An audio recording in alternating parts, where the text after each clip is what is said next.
அனைவருக்கும் வணக்கம். இன்னைக்கு நம்ம ஒரு பக்திமான கதையை பத்தி பார்க்க போறோம். ஒரு ஊர்ல 2 திக் ஃப்ரெண்ட்ஸ் இருந்தாங்க. அதுல ஒருத்தர் பாத்தீங்கன்னா பயங்கர பக்திமான், இன்னொருத்தர் பாத்தீங்கன்னா கடவுள் நம்பிக்கை இல்லாதவர், ஒரு நாத்திகன். ஆனாலும் இவங்க 2 பேரோட நட்பும் பாத்தீங்கன்னா ரொம்ப ஆழமானது, இணை பிரியாத நண்பர்களா இருந்தாங்க. தினமும் 2 பேரும் ஒன்னாதான் அவங்களுடைய ஃபேக்டரிக்கு போவாங்க. போற வழியில ஒரு கோயில் இருக்கு. எப்பயுமே இந்த பக்திமான் அந்த கோயிலுக்குள்ள போயிட்டு சாமி கும்பிட்டுட்டு வருவாரு. இந்த ஃப்ரெண்ட் பக்தி இல்லாதவர் அவர் வெளியில அவருக்காக காத்திருப்பார்.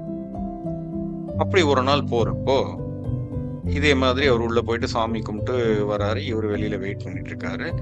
இவர் வெளியில செருப்பு போடுறதுக்கு முன்னாடி அங்க ஒரு கிளாஸ் பீஸ் இவர் காலில் குத்திட்டு நல்ல ரத்தம் வருது. இத இவரோட நண்பர் அங்கிருந்து பார்த்துட்டு கடகடன்னு ஓடி அவருடைய கர்ச்சீஃப் எடுத்து அவருடைய அந்த காயத்துக்கு கட்டு போட்டு முதலுதவி பண்ணிட்டு அவர் ஃப்ரெண்ட் அப்படியே தாங்கி ஹாஸ்பிட்டலுக்காக கூட்டு போறாரு.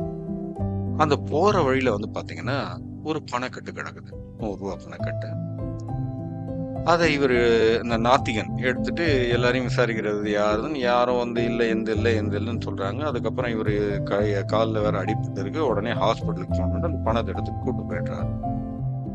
கூட்டு போயிட்டு அந்த ஹாஸ்பிட்டல்ல அவருக்கு சிகிச்சை கொடுத்துட்டு அதுக்கு பணமும் இவர் தான் கொடுக்குறாரு.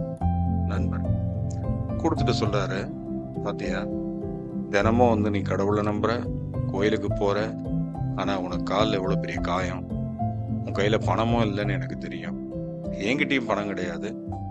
ஆனா எனக்கு பாத்தீங்கன்னா நான் சாமியை கும்பிட்றது இல்லை, எனக்கு ஒரு 10,000 ரூபாய் பணம் கிடைச்சது. அந்த பணத்துல தான் உனக்கு நான் இந்த ட்ரீட்மெண்ட்டுக்கும் கொடுத்தேன். ஸோ இதுல தெரிஞ்சுக்கோ, கடவுள் பக்தின்றதெல்லாம் உண்மை கிடையாது. அதனால இனிமே கோயிலுக்கு போறதை அவாய்ட் பண்ணு அப்படின்ட்டு ஒரு ஃபேக்டரிக்குள்ள போயிடுறாரு. இவருக்கு இந்த பக்திமானுக்கு அந்த வார்த்தைகள் மனசை அரிக்குது.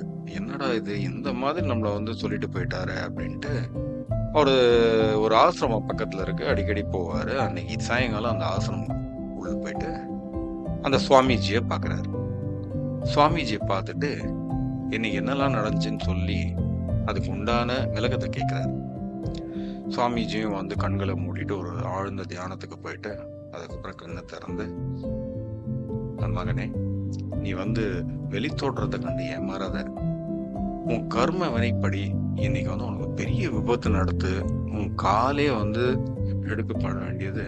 ஆனா நீ கடவுள் மேல பக்தியா இருக்கிறதுனால அந்த ஒரு பெரிய விபத்து ஒரு சின்ன கண்ணாடி துண்டு காயத்தோட முடிஞ்சிடுச்சு. கடவுள் உன்னை காப்பாத்திட்டாரு. அதே மாதிரிதான் உன் ஃப்ரெண்டுக்கும்.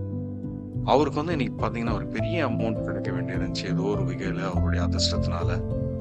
ஆனா அவருடைய நம்பிக்கை இல்லாம, கடவுள் மேல ஒரு பக்தி இல்லை, இதனால அது ஒரு சின்ன அமௌண்ட் அவருக்கு கிடைச்சது.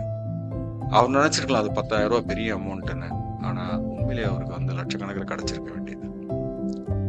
அதனால பாவமும் புண்ணியமும் நிழல் போல நம்மளை எப்பயுமே தொடர்ந்துகிட்டு இருக்கும்.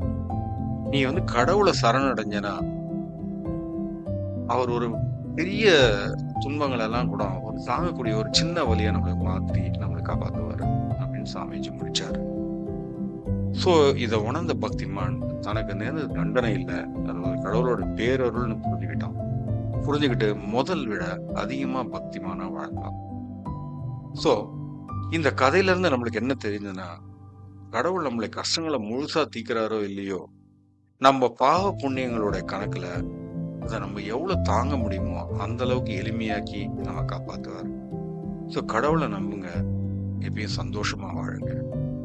ஸோ இந்த கதை பிடிச்சி, இந்த வீடியோ பிடிச்சிருந்துச்சுன்னா சப்ஸ்கிரைப் பண்ணுங்க, லைக் பண்ணுங்க, உங்க நண்பர்களோட ஷேர் பண்ணுங்க. நன்றி.